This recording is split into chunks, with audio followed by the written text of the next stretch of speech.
I'm glad to have you guys here today. This is the online webinar for Tech Wildcatters, and we're going to talk about how logistics is enabling and evolving e-commerce.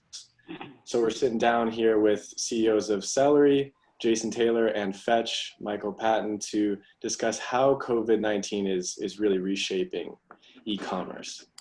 So first, I want to take a minute to tell you guys a little bit more about Tech Wildcatters. I'm the lead investor relations. My name is Troy Belay. But Tech Wildcatters is a global accelerator program and venture capital fund strategically headquartered here in Dallas, Texas. For the last 10 years, we have invested in over 100 early stage tech companies. With a global deal flow, we select top tier founders for our milestone-based program. This program helps the founders use outside capital only to scale, while aligning them with the industry experts needed and a clear path to funding. So here as the moderator, we have Ricky Tejapaibel. With 20 years of investment experience, Ricky is an entrepreneur, startup mentor, and has worked in management consulting, investment banking, and corporate finance for companies in the Fortune 500, including General Motors, as it emerged from bankruptcy. He now is the managing partner and CEO of Tech Wildcatters. Again, as guests today, we got Michael Patton. He's the founder and CEO of Fetch. Founded in 2016, Fetch is the first offsite package solution for the multifamily industry. Michael and the Fetch team work to solve last mile delivery for apartment buildings, accepting all resident packages at offsite warehouses and coordinating scheduled door-to-door delivery. He's a native of Nashville, and Michael graduated from the University of Minnesota with a degree in finance. Prior to Fetch, he held various corporate finance and pricing roles at United Health Group and Constellation Brands. Our other guest is Jason Taylor, is CEO and founding member of Selery Fulfillment, turning it from a concept in 2016 to a company that is doubling revenue on an annual basis and is projected to hit 40 million in 2021. He has helped Selery attract large investment groups such as Mark Cuban companies, Deep Space Ventures. Formerly, Jason was the CEO of T&W Sales Inc., where he increased annual sales from 5 to 20 million within 4 years. Additionally, he is a top performing agent of Farms Insurance and is one of the top 15 agents in the US. Jason attended A&M University, and when he's not working, he enjoys golfing and his annual fishing trips on the coast of British Columbia. So I'm really excited to introduce all these people, and Ricky, please take it away. All right, thank you, Troy. Welcome, Jason. Welcome, Michael. It's good to have you back. I've been monitoring your progress since you joined the program in 2016. All started small businesses and eventually expanded rapidly, and including a lot of funding rounds, a lot of growth stories. And we all had our projected growth at the end of last year, like what we're expecting to do this year. And of course, as we all know, the pandemic threw everything into a tailspin, and some industries that suffered dearly from the pandemic, but the resilient founders have always found a way to adapt. And even the companies that got impacted the most in our Tech Wildcatters portfolio, companies in travel and hospitality, their numbers have already exceeded numbers of last year. But for us today, we're talking about logistics and e-commerce. So it's an industry that actually, and I'll let you correct me if I'm wrong, but it seems like it's an industry that actually has experienced growth because of the pandemic, because of how customer behavior has changed. For example, last year, some people are already shopping online, while some people still go to stores, go to buy things physically. Now it's a lot more challenging that stores have just begun to reopen. Some stores have not even opened, or there's social distancing guidelines and stuff. So people are more inclined to shop online. And it's also customer behavior that, let's say, some people who haven't shopped online before, now once they started using it the last few months, maybe that behavior may stay for longer. But I'll leave it up to the experts. So let me just kick things off by letting you introduce your companies, and then we can go into the questions that we have for the panelists. Jason, want to go first? Yeah, sure. As far as COVID for us, you hate to make a good thing out of a bad situation, but it's definitely been a positive for our business. Our goal each year has been to double revenue, and each year as that number gets larger, it's a more challenging task, of course. And this year, we're not only going to meet that goal, but we're probably going to exceed it by about $1 million, which I don't think would have happened without COVID. It's kind of changed the environment, and it drove more people to purchase online and buy things online that they used to not do. It brought people to the forefront that that was really their only choice, so they had to adapt. So it's really it's helped us in that way for sure. And then also Amazon has been forced to make changes to their model because their issue is kind of the same as ours. It's a spatial issue. And all their warehouses are full. So what they've done is they've drastically reduced the amount of product that suppliers or vendors can send to them. So we're getting an influx of people wanting us to house their product and then send it in small batches to Amazon. That's business that we typically would turn away. It's not the type of client that we're really looking for, but we had so many leads like that coming in that we just kind of adapted and changed our pricing model and kind of charged those guys a little bit higher fee than we normally would have for receiving and storing the product. Awesome. I guess I can take it away. So I guess for a little bit more context, so at Fetch, we sell exclusively to apartment owners and managers. So very much a B2B sell, B2C service perspective. Certainly along the same theme as Jason, our business has been significantly helped by COVID, and obviously everybody's ordering more online, especially in our niche of apartment buildings where you have a lot of, probably mostly 20, 30-year-olds that all of a sudden are working from their apartment and, and can't go shop or buy anything. So it's kind of double for us, where we've probably moved in thousands of home offices at this point, which comes with its own challenges. But generally for the apartment buildings that we're selling to, their volume went up, overnight, and our volume on a same site basis went up 30, 40%, in some cases 60, 70%. So it was, instant and across the board. That creates a bigger problem for our potential clients. So, our clients needing Fetch to solve that package problem, quote unquote, for them is even more of an acute need now than it was in February or January before COVID. So it did put the brakes on our market expansion. We had pretty big plans to go to another 10, 15 markets this year. That's put on hold a little bit, but we're still growing really quickly in our current markets. So we're in 15 markets across the country and about 23 warehouses, and even just since January now we've already doubled and hoping to kind of finish the year tripling the business. So really all tailwinds, at least from a demand perspective. Certainly plenty of challenges that I think we'll get to later, but from a business and demand perspective has only been good.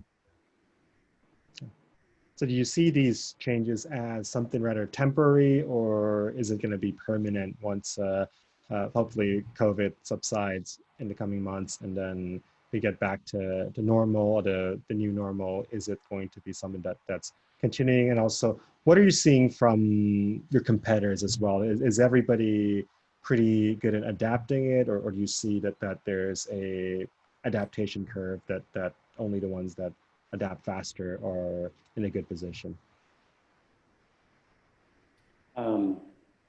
I think for the most part, as far as purchasing things in stores, other than New York and California, it seems like things have mostly, settled back down to normal. You can go to a Lowe's or a Petco or a grocery store or Target, get whatever you need. So I think as far as at first they were kind of forced to buy online, as that was the only option. I think that's kind of settled down.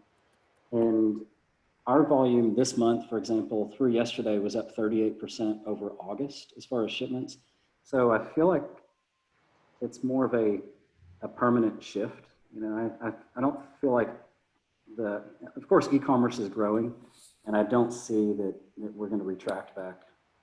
very much after this is over. And as far as other competitors, I think we're all kind of in the same boat. We're all just trying to manage the increased supply or increased demand.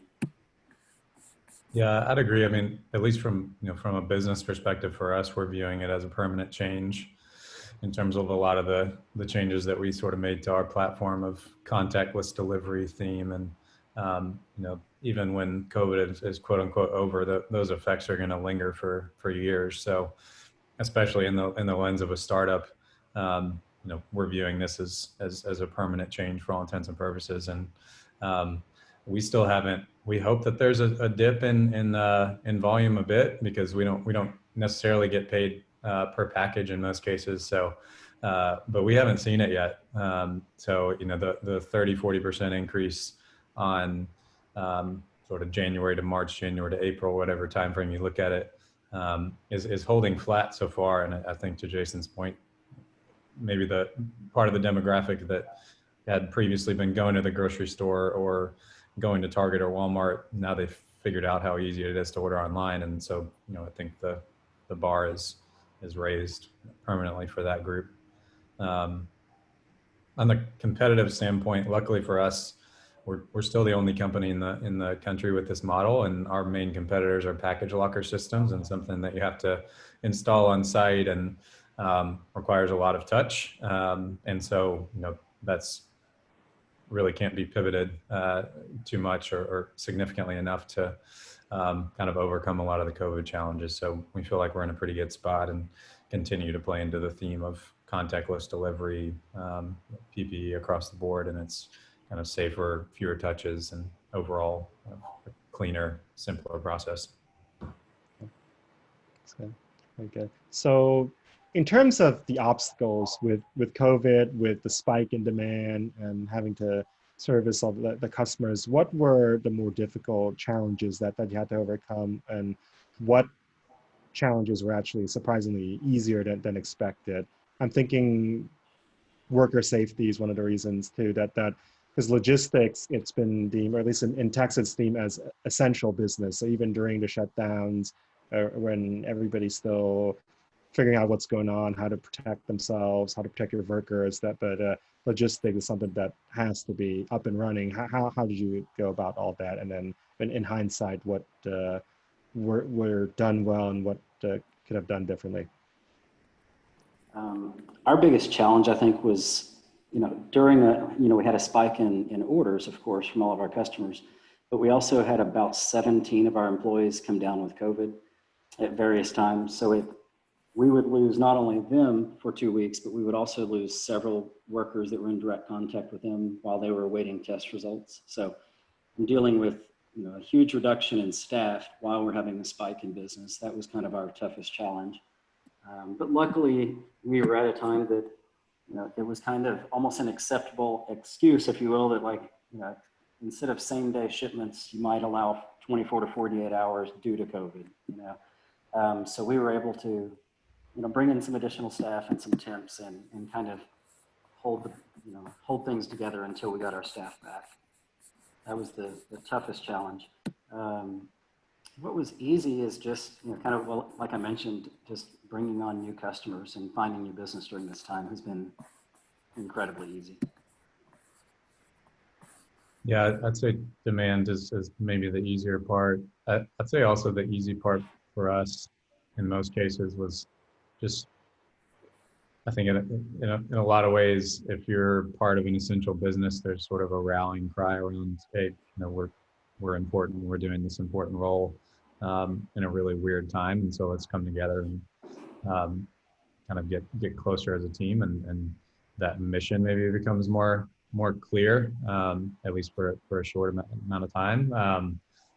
Similar challenges. I mean, we saw kind of the early spike in Seattle. We had, I would say, around 20. Most of those weren't actually positive tests, but if they were presumed positive, then that was sort of similar, at least in terms of a business interruption. Luckily, we never had to shut down a warehouse or have any real impact to operations, but keeping track of everybody with either COVID or presumed COVID symptoms in a lot of a lot of our markets, they just couldn't even get tested. So um, similar problems with general consumers across the country, but that was a big issue uh, for us because we use predominantly 1099s in our deliveries. We can give them all the PPE in the world, but it's by law and sort of by the nature of 1099 rule, we can only go so far as to make sure that they're actually wearing that. So that's been an ongoing process. It's still ongoing to make sure everybody's wearing PPE and keeps that on the whole time when they're delivering. And then maybe one other specific example, and I kind of talked about home offices, but oversized packages for us has just spiked incredibly. I think you can see it from Wayfair and some other large companies that pretty much just focus on oversized. Their stocks are going through the roof, and we see that on our end. I think before COVID, we had oversized volume of maybe 2-3% of our total packages across the board, and it has dipped a little bit, but for a long time there, it was kind of between 6 and 10%, which, when you're trying to maximize efficiency at a warehouse and sort of set aside the right space for kind of each property, at least in our case, once you're getting 20 oversized items instead of 5 for a specific community, that really turns the operating model on its head. So we had to pivot pretty quickly and get more vans, more W-2 drivers than 1099s, because you can't send a bookcase in a Honda Civic. So that was a specific problem for us that luckily seems to be going down a bit, but that's been a real theme over the last 5 months. Okay. So some good war stories to share from the last couple months. Shifting gears towards the investor aspect. So both your companies have been working with whether it be angel investors and then onto the venture capital investors over the last couple of years. For Fetch, they just announced their closing of their Series B round, 18 million, and that's a post-COVID round. So why don't you share your experiences on how the investors are looking at the post-COVID world? What are the metrics that you're looking at in this environment? Yeah, so for us, it was an interesting first 6 months of the year. We originally went out and did a normal fundraising process, kicked it off basically the first week of January. Had a signed term sheet first week of February that was pulled when COVID sort of hit, even though our business was standing to benefit from everything. So we did a normal fundraise in the first 2 months, and then we had to do a sort of a post-COVID fundraise kind of at the peak of uncertainty, restarting the whole process in the middle of March. Already had a pretty good book of contacts, thankfully, so we could go back to a lot of people and kind of restart the process. But it was an interesting time to be figuring out how to fundraise during COVID, kind of in the second, third week of March. So certainly a lot of calls, video calls. We ended up getting pretty far along with some firms that I'd never met in person, which I thought was surprising, on just video calls. And I've certainly heard of many founders who are raising money and haven't even met their lead investor in person. That's a thing now. But people were just starting to feel that out in March, April, May. So luckily we put the round back together. I'd say for us, it was incredibly important that we kept making progress March, April, May. And to my earlier point, we were continuing to really boost sales. So that helped our case as we had those conversations and kind of second, third, fourth touch points with each firm, that every time we talked to them, we had more units, more proof points, and a really strong story to tell. So that certainly helped our case much more than some more unfortunate industries that I'm thankful that we're standing to benefit from the tailwinds. But I'd say from a metrics perspective, from my experience at least, I don't think that people were looking for explosive growth or any crazy growth story. And this could be a bit off base and just confirmation bias on our end, but I think it's just more of the theme of how do you play into this how do you play into this world? Like what is the world going to look like in a year and 6 months? And knowing the runway or timeline of a startup where you actually have to prove out metrics, and in most cases prove the metrics to raise another round to survive. Are those themes going to hold true within the timeline that you actually have to prove out business metrics to get the next round? So that seemed to be the common theme of most people were assuming they were going to get some sort of a discount because they're investing in kind of COVID times. And their main worry was, how is this business going to perform over the next 12 months to set itself up for a next round? Assuming it kind of checks the COVID theme box. So it was an interesting experience. We ended up meeting our investors one time in Denver at the very tail end of the process, but everything else was done digitally over video, and thankfully got it done with some really good partners. So excited to have them on board. Yeah, basically the same thing that Michael said. We started our fundraising.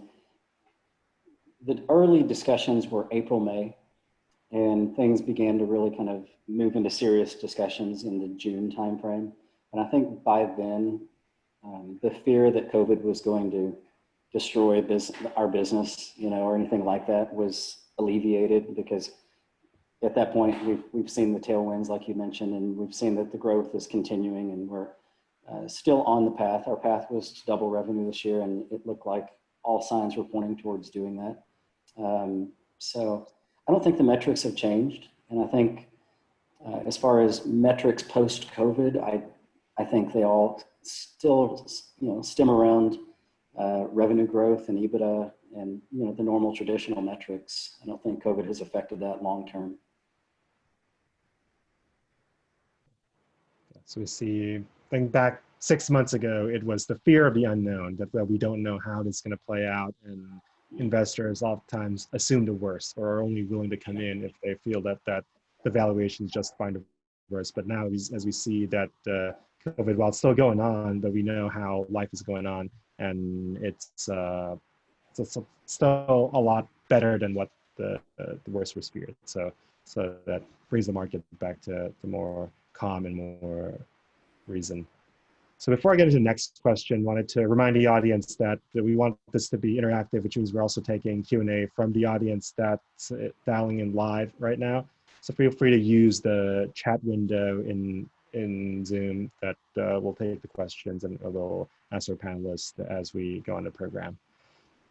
So next question I have is, so we're talking about startups that like Fetch is in the Series B stage, Selery is still before B, but what do you feel are the competitive advantages that startups in the Series A to B level have compared to much larger companies? The larger companies, they have a much larger staff, but also that also means a much larger burn rate and may not be as nimble in adapting to the environment. What's your experiences firsthand?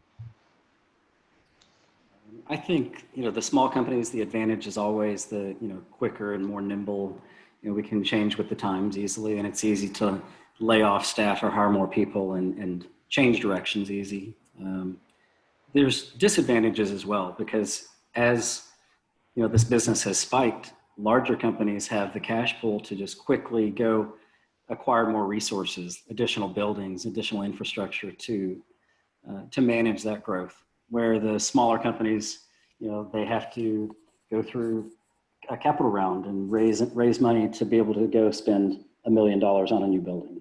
So there's advantages and disadvantages, but the biggest advantage is, that first week or two of COVID, when everybody did kind of just shut life down, and we saw our volume for a brief time took a pretty significant dip.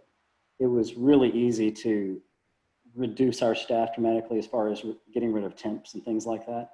No permanent employees, just temps. So it's easier, I think, for a small company to quickly adapt. Yeah, not too much maybe of a different answer there. I'd say, like, when in third week of March, when we kind of had the situation that we were in, we were able to go to basically change our operating model from 2-hour windows to 3-hour windows. It helped us save a lot of costs. it was also a matter of everybody's home. So everybody wants their package right away. So we didn't have the distribution of windows that were being chosen versus pre-COVID times. So it was also just a ton of volume into specific windows, but we could, to Jason's point, our cost structure is small enough that you can make quick moves. And if we were a UPS or FedEx and had that kind of situation on that scale, then you're just dead, most likely. So you can be nimble and move. And like for us, and DoorDash is not a competitor, but even just a comparison from us to DoorDash, where we could roll out contactless delivery and all these themes and do that within a couple of weeks. I think it took DoorDash like 2 months to roll out contactless delivery and leave at your door, at least within the app, and kind of a full comprehensive process. So, and even that's quick versus other huge companies. But I would actually also agree with Jason that I think in most cases, being a bigger company in this era is to the advantage of just being able to have the cash to withstand the storm, and then buy up companies that can't. It's like the Amazons and the Walmarts and the Targets of the world are just gaining 10x, 20x more competitive advantage over the smaller retailers and traditional retailers. They're all going out of business. So that's just going to continue to happen and be a more lopsided game moving forward.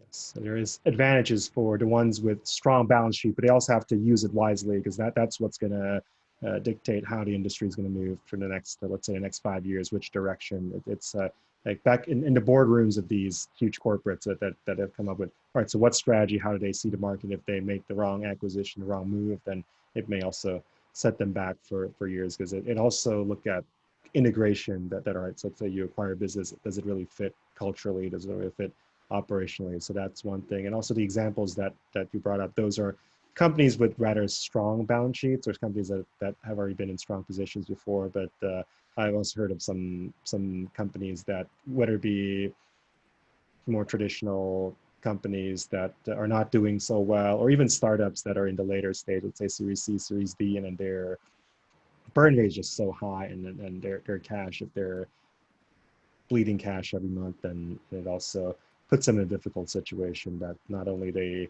are not able to go out and expand their business or seize the opportunity by acquiring, but also within their business, it's a lot harder to downsize if you have 1,000 employees or more, and with all that, and also with regulations and laws and stuff, that it may not be as easy to adapt. Yeah, and I mean that kind of goes back to your earlier question, that probably the best answer that I could have given that you just reminded me of was burn rate.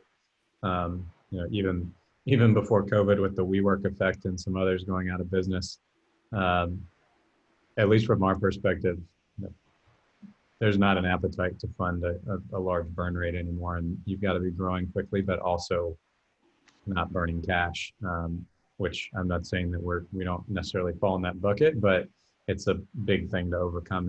And even at a later stage, our revenue is growing so quickly, but with as much demand and as much growth as we've had, if we were talking in 2018, our burn rate would probably be very low compared to maybe the standards or expectations. But today, now the burn rate is under a microscope. And to your point, people want to make sure that if something bad happens or you don't hit plan, you can pivot and rotate pretty quickly and not have to worry about the big burn rate putting you under in a couple quarters.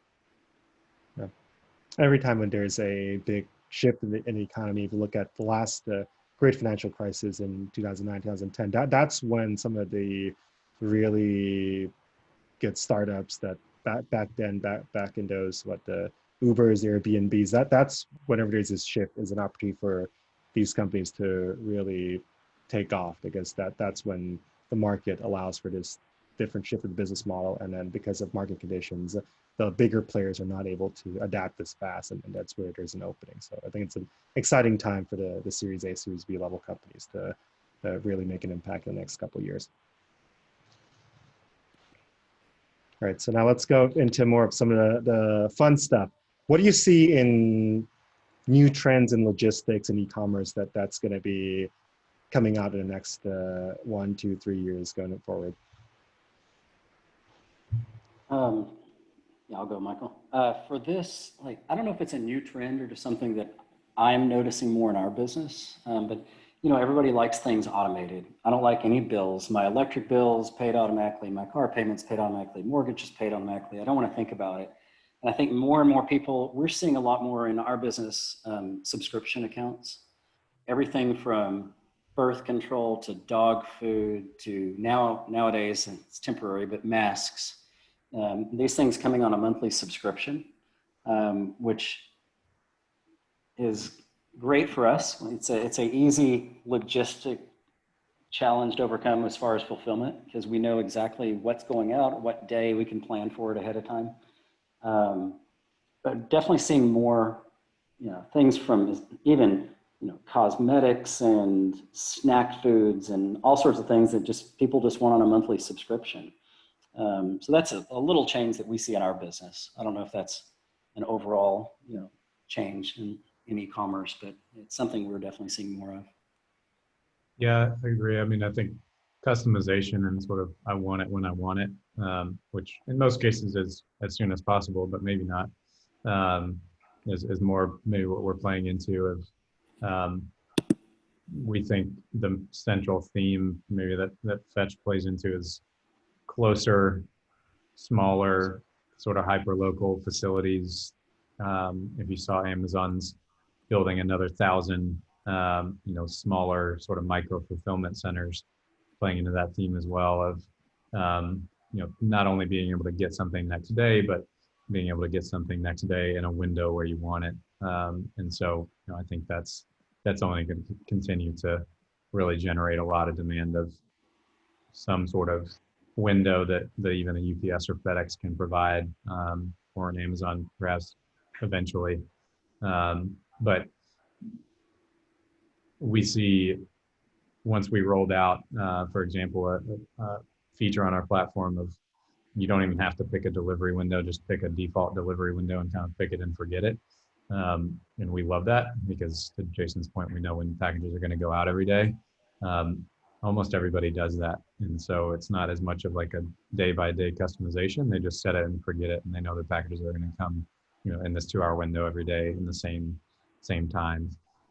So I just think that personalization and customized delivery is only going to really exponentially increase as people have higher and higher demands just based off of the Amazon experience for the most part.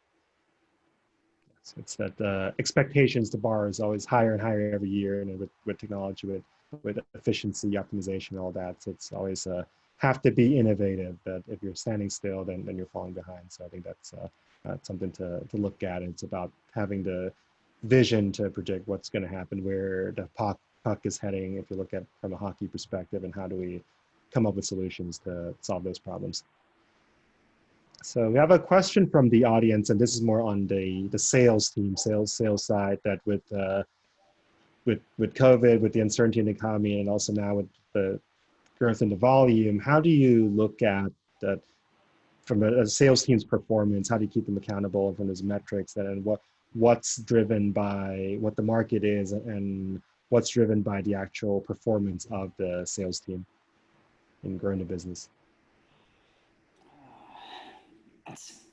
That's a good question. I don't have the greatest answer here, but we're getting more than double the amount of incoming leads that we had pre-COVID. So theoretically, we should be closing double the amount of business. But we've more used it as a way to, you know, we probably turn down 80% of our potential clients because we want to make sure we have the right fit. So we've added customers almost at the same pace. We're just more, when you've only got 50 leads a month, let's say, and you want to add 10 customers, you kind of have to pick the 10 best.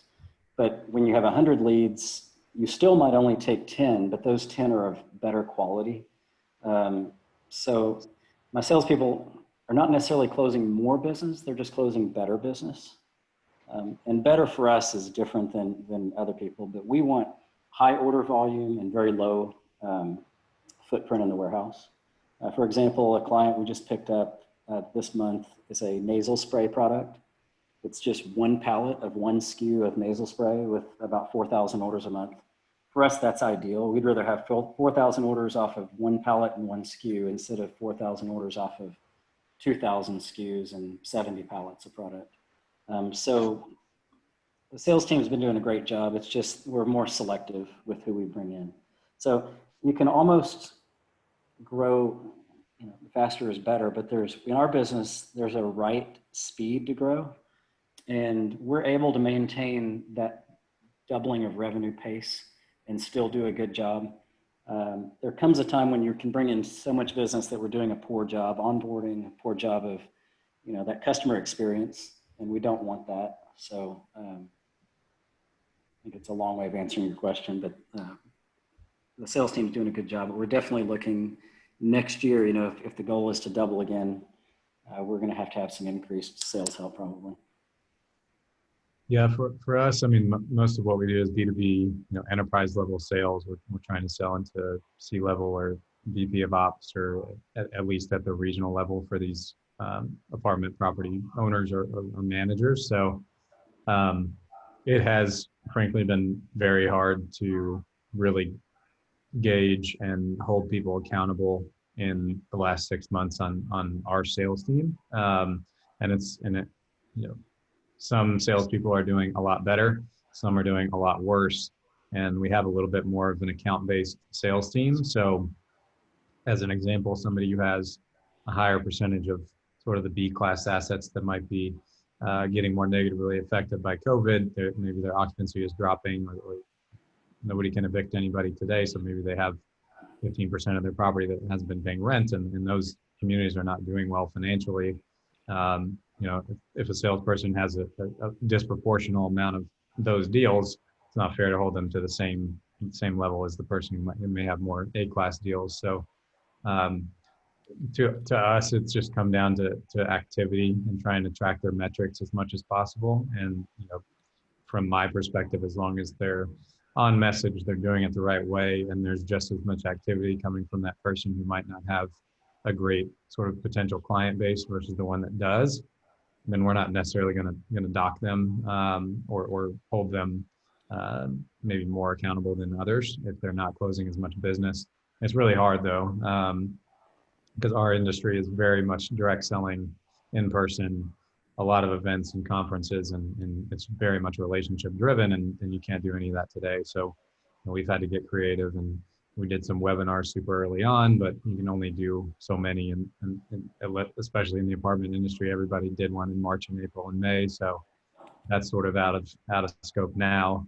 And so how do you continue to get creative and kind of overcome the fact that we can't see people in person almost ever? So I guess to answer the question directly, again, it's more about you know, activity, emails, meetings, calls, and you know, we frankly probably have a longer leash now, whether that's fair or not, than we would have, you know, this time last year. Yeah, just have to be creative and do what channels that work in this environment. So for example, webinars like these are good, effective ways to reach out new audience. Shout out for, if anybody who lives in an apartment building, if they don't have Fetch package yet, please tell your building manager to reach out to Michael and his team at Fetch package. And same with Selery, that if you're in the e-commerce business, then reach out to get to Selery fulfillment to see if Selery can help with your needs. And it's also good that, from what Jason explained, that it's good to be in a position where you can pick and choose that which customers that it's a good fit, because you don't want to just take anybody in as a client, but then if it's not a good fit for them, then the relationship doesn't work. So it's always good to be in that position. So as we come out towards the end of the webinar, I'll have one last question for both Michael and Jason. If there's any advice that you can give out to fellow entrepreneurs, what would that be? Biggest thing I think is just, you know, you have to have that vision and just keep your eyes open for an opportunity. You know, a perfect example is, you know, during COVID, one of my contacts over in China had sent me, you know, early on, she said, "Hey, Jason, do you need masks?" I was like, "No, masks are dumb," you know. And, you know, as time went on, we all realized that, yes, we do need masks. And it took, a friend of mine that called me one afternoon and said, hey, in the past week, I've made $150,000 selling masks. And I was like, wow, I need to sell masks. So it became an opportunity, and we just did a little side deal. And I think we sold, I don't know, a few $100,000 worth of masks in, a month or two period. And that's just one of those little opportunities that you kind of have to always be thinking, can I make money on this? Is there an opportunity here? Because every business that I've been involved in, Selery included, I didn't just wake up and decide I'm going to start a fulfillment company. A strange, sequence of events led me into the fulfillment business. And real quick, we were just selling. I was running another distribution business, and we had a division that we were selling stuff on eBay and Amazon just to close out old dead inventory. And this guy emailed and said, hey, could you just store and ship these goods for me? You don't have to sell them. And I was like, yeah, and I gave him a price that was high. I didn't really want to do it. And he said, okay, great. The price sounds good. Can we start Monday? And that's kind of how we started this business. So it's just, you have to keep your eyes always open for an opportunity. They're constantly coming up. You just have to be ready and realize what they are. Yeah, I was going to say a similar thing, especially maybe with the COVID lens of the entrepreneur in me would love to, like, if Fetch aside, would love to just start a few businesses now. And like, there's so much in peak uncertainty that's just the biggest opportunity for becoming an expert or becoming, a solution to one of these problems that people are just sort of saying, I don't know what to do. Like, everything's up in the air. What am I supposed to do across the board? And so there seem to be so many opportunities to solve problems now that won't necessarily end when COVID is sort of done. And so I would echo the same sentiment of just be observant and look for problems to solve. And when you find one, do a bunch of research and try and become an expert in it. Think about if it's really going to be a feasible business model or not, and then go for it. And my theme to this kind of question all the time is just perseverance and grit, because it's not going to happen in 3 months, 6 months, or probably even a year. It's going to take 2, 3, 4 years to build something of meaning. And I think a lot of people give up on ideas too quickly when it's not immediately taking off. So that's kind of been our main theme, is just perseverance, and kind of getting to that next benchmark is never easy, but you just got to keep your head down and get there. Yeah, we've seen opportunities, or I have, by running Selery, that I wouldn't have really seen in another business. And it would be a conflict of interest now, so I'm pushing it off to the future, but I kind of already know what my next business will be. And it's something that I've really just seen as an opportunity by having Selery. So second what Jason, Michael just said, there's a lot of opportunities out there. You just have to be creative, keep your eyes open, and your experience with whatever you've done before will help put you in an advantage that because of your expertise, because of your connections, your contacts, and do your diligence, do your research, go talk to your customers. Is it something what the market wants? But once you're sure, then just run with it. Just be confident. Don't sell yourself short. Don't think that, oh, like, why hasn't this problem been solved? Why hasn't a much larger, well-funded company done it? Because they may have other problems, or it's just not their focus, or maybe they just overlooking this. And this is your opportunity as an entrepreneur, as a startup. It's going to be a journey. It's going to be a grueling process, but hey, if you put in a couple of years and you're actually going to solve a problem, not only you're going to create a company and make a lot of money from it, but you're also going to be contributing to the world and changing how certain industries do certain things. And I think it's a rewarding experience. And then from that, and then you can then move on to your next endeavor. So I think it's every time when there's a crisis, there's an uncertainty, that's when there's a lot of opportunities to shake things up.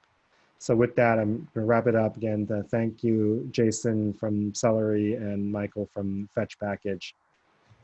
It's always good to have you on board here in the Tech Wildcatters family. And we'll see everybody again next month with our monthly webinars. Thanks for Take care. All right, stay safe.